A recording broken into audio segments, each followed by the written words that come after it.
Hello, everyone, and welcome to the Jeffrey Epstein Show. I'm your host, Bobbycapucci, and this is Daily Drop number 361. Tomorrow morning, we will have another dump of documents that were previously sealed per the order signed by Judge Preska. Now, those documents are ordered to be on the docket by no later than 9 a.m. New York time, so Eastern Standard Time, 9 a.m. tomorrow. That means at 6 a.m., while I'm on the trail, all of these documents will be getting uploaded or put onto the docket. So when I get home from climbing tomorrow, obviously I'm going to dive into the dumps, give them a quick read, take a look at them, and we will discuss whatever I feel is necessary for us to discuss during the daily drop. So I'll have some time to go over all of it, take a look at it, and see what stuff is relevant to the conversation that we're having here, right? Because, again, I don't suspect that there will be any sort of bombshell information to come out of this. I do expect it to add more context, and of course there will be some interesting nuggets, right? So I expect all of that for sure, but I'd like to temper down anyone who is thinking that there's going to be like a huge bombshell or something that'll twist the case on its head. I highly doubt it. Now again, I haven't had access to any of this stuff, so I might be completely off, and we might get something that is a bombshell. But I'm pretty sure that what we're going to be able to get out of this is more context, is more of a guideline to look back to, refer to, and put it as a piece of the puzzle in the larger puzzle area, right? Because like I always say, there's just so much that goes on with this case. There's so many different layers to this case that it's really difficult to keep everything in order, right? You have to really be diligent to keep all of the pieces in order here, or else it's like a jumbled mess. It's like your Russell Crowe's character in A Beautiful Mind staring at a chalkboard, all of the numbers popping up in the equations. That's what this would look like to somebody who was not following this case very closely. And you could tell the people who aren't following the case very closely, right? People that write about it, that just have a basic idea, or people who talk about it on some of these new crop of pop-up podcasts, like I call them. You know, people don't really have a grasp about what they're talking about, and they're just trying to hit on the salacious issues and not understanding all of the different levels that are going on here and all of the different levels that this battle is being waged on. And there are so many unseen battlefields still for us to uncover, right? For prosecution to uncover and to release. And when I say that, I mean in the realm of finances. You know that if there are forensic accountants diving into this, that there are going to be many, many, many instances of not only financial, let us say, irregularities, but out and out money laundering, hiding money, tax evasion, all of that good stuff that they go after mafioso on, all of that good stuff that they use on regular people. Well, they'll definitely find all of that stuff with Jeffrey Epstein and his associates, definitely with the ones that were closest to him. Now, with some of the enablers, look, I've been very clear. I think it's definitely going to be an uphill battle to pin anything on them, unless, of course, it's a full court press. And if it's a full court press and RICO is used and they're really looking to send a message, then there's definitely a path to bring some of these people to justice, not for their, say, abuse of girls within Jeffrey Epstein's criminal enterprise, but for their facilitating it with financial transactions and financial dealings.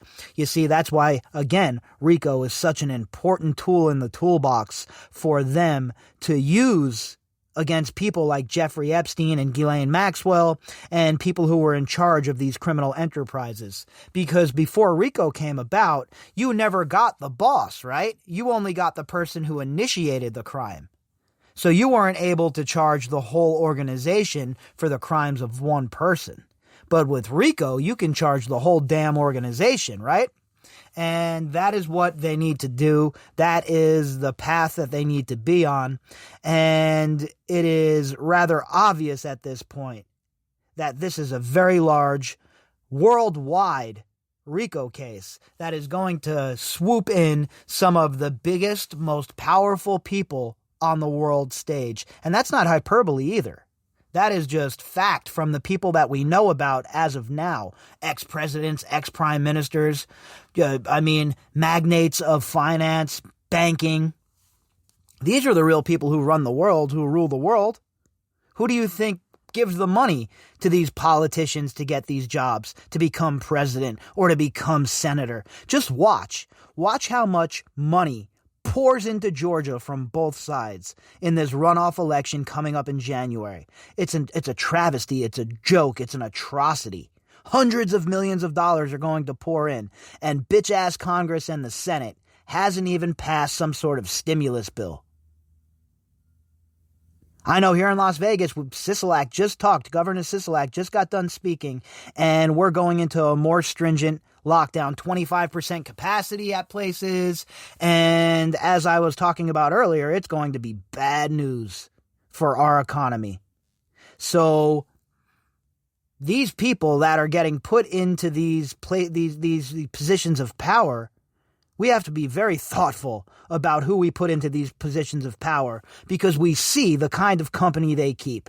We see the sort of people who are donating to their campaigns, and we see who is really behind the scenes pulling the strings. And I have news for you folks. The lawmakers are not the puppeteers. Our article today is from the Daily Mail. And the headline is, Ghislaine Maxwell kept an album full of photographs of topless girls, according to Jeffrey Epstein's butler, who said he saw the heiress constantly taking photos in the pedophile's Florida mansion. This article was authored by Caroline Graham. And Dan Sales and Matthew Wright. Wow, they did a three-piece on that ass today, huh? They had quite the coordination for this article. It's not that big, but I guess they all contributed, so there's that. Now, we know Ghislaine Maxwell took a shit ton of pictures. We know that they had a bunch of pictures on computer hard drives. We know that they had photo albums, and we also know that they were strewn about Jeffrey Epstein's many different properties, hung as artwork, etc., etc. I wonder how many of them were hung around Slick Willie's painted picture, in the dress with the heels. I wonder how many of them were displayed around his picture. So the article today that we're going to talk about is really nothing new to us who have been following the case. We have heard of Jaun Alessi before. I have talked about him here on the podcast. I've done a couple of segments on him, and we know what his role has been. But like usual, I love context. So we're going to add this article to the catalog as well, and we're going to see if anything new perhaps pops up. And if not, it is still a good idea to make sure that we're touching base, let us say, with some of the main players on the Epstein stage. Ghislaine Maxwell kept an album full of photographs of topless girls that she had taken, according to court documents. And some of the survivors have talked about this as well. The pictures, the way Ghislaine Maxwell would, have them pose, teach them how to be models. I'm using air quotes right now, etc., etc. So how much more evidence or corroborating allegation do you need as an investigator, right? This is child pornography. That's what it is, point blank, period. You can't be snapping flicks of little girls. In interviews with lawyers, U.S. pedophile Jeffrey Epstein's ex-housing manager said he saw Maxwell constantly taking photographs of scantily clad girls at the tycoon's Florida mansion. and elsewhere as well. We have reports of it obviously happening on the island, and we saw some of the intimate pictures from the island that were taken of Ghislaine Maxwell in such a loving embrace with Jean-Luc Brunel. So we know pictures were a big part of what these people were up to. They wanted to document it. Jeffrey Epstein was a sick bastard with very disturbing proclivities, and he wanted to have a record of this, sort of like a serial killer who kept idols from their victims. Maxwell, 58, is in a New York jail awaiting trial on multiple counts of procuring girls as young as 14 for Epstein to abuse and allegedly abusing some of the girls herself. She has denied all charges. Well, we know she has denied all charges, right? And we know that she has also been accused of perjury. So in layman's terms, let me just break that down for you. She's been accused of being a liar. So why should we believe anything that this hag has to say? Why should we believe anything that the bipedal serpent is trying to pitch us? I don't believe anything she has to say, and I especially don't believe when she cries and bloviates and talks about how she's innocent. I'm sorry, but I don't believe that. And for the record, there's nowhere that says I have to believe that. I don't have to be an impartial judge of what's going on here.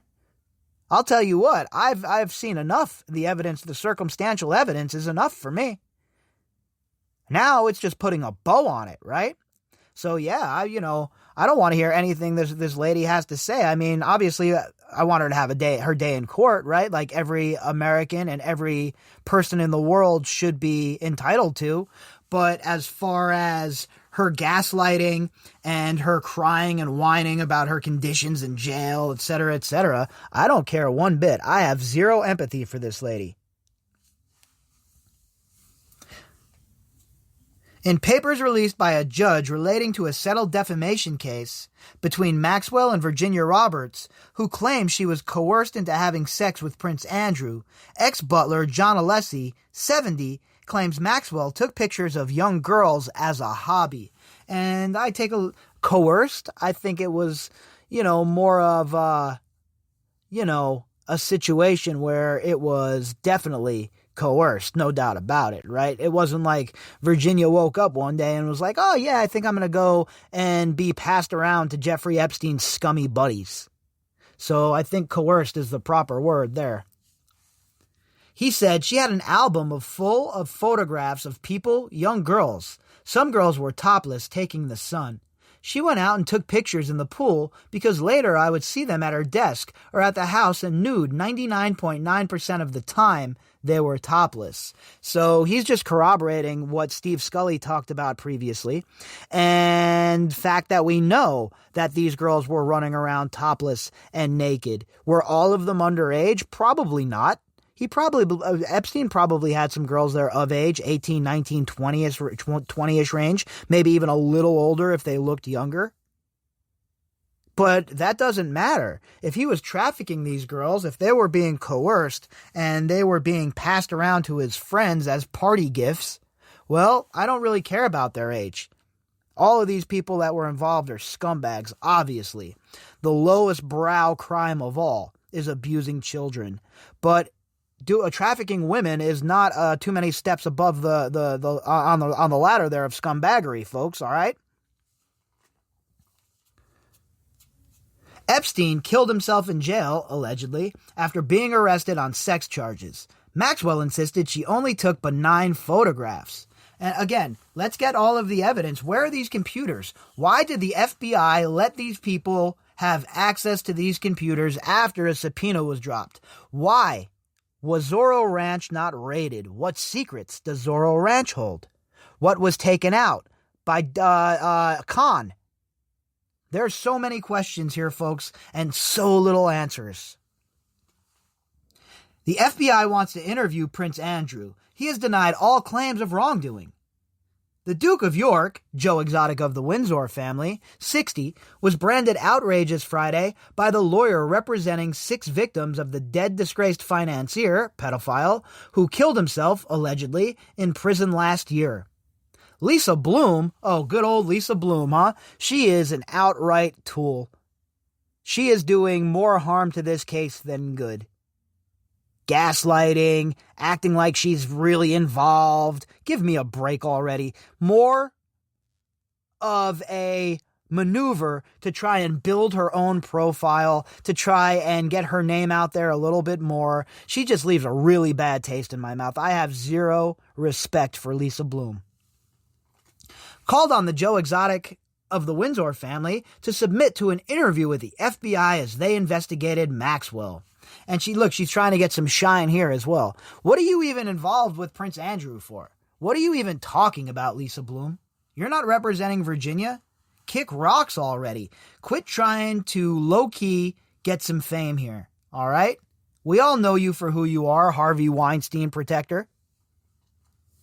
She said, how outrageous that it's been a year since Prince Andrew, the Joe Exotic of the Windsor family, publicly promised to cooperate with law enforcement investigating all those who enabled Jeffrey Epstein's sexual assaults on hundreds of women and girls. He simply has not kept that promise. Meanwhile, the 6 victims I represent struggle to repair their lives.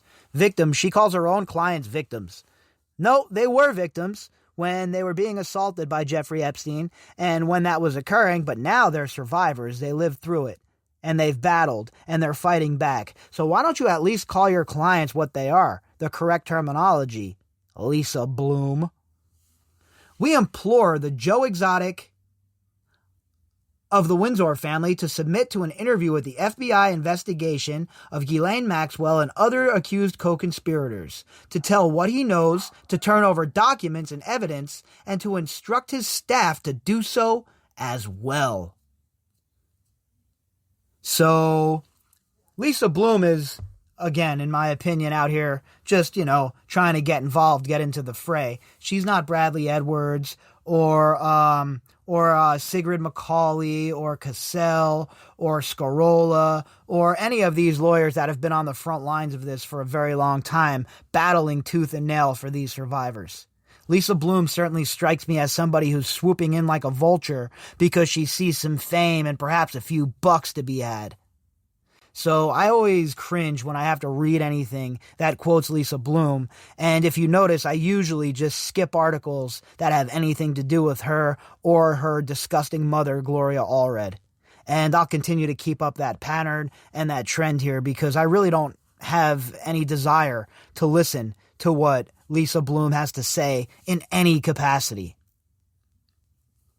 So tomorrow, like I said, I will dive into the released documents as soon as I get home from climbing in the mountains. And for the daily drop, I will do an episode about what we have found out. So all of the stuff that has come before, all of those documents that have come before, that is just, again, it's going to add more context and it puts more pages together in the book, right? So expect there to be some more of that tomorrow. Not too many bombshells, in my opinion. And expect there to be, at the very least, expect there to be a little more context, at least in certain areas. So we'll get on that tomorrow. And tomorrow morning, obviously, we'll have our morning update. And we will be rocking and rolling and moving along with the week and seeing just exactly what the hell comes at us because it's starting to get down to crunch time, right? December's going to be here soon. We got December 3rd for the 11th Circuit Court of Appeals hearing, and things are going to start moving rapidly very soon. So we're going to try our best to keep on top of everything, and we will do whatever it is within our power to make sure that we stay on top of all of this news that is coming out on a daily basis. If you'd like to contact me, you can do that at bobbycapucci@protonmail.com. That's BOBBYCAPUCCI at protonmail.com. You can also find me on Twitter at BOBBY_CAPUCCI. All of the links that go with this episode can be found in the description box. And to all of you who have donated to the podcast, thank you very much. All right, folks, I'll be back tomorrow, and we will pick back up where we left off. Have a great night, everyone.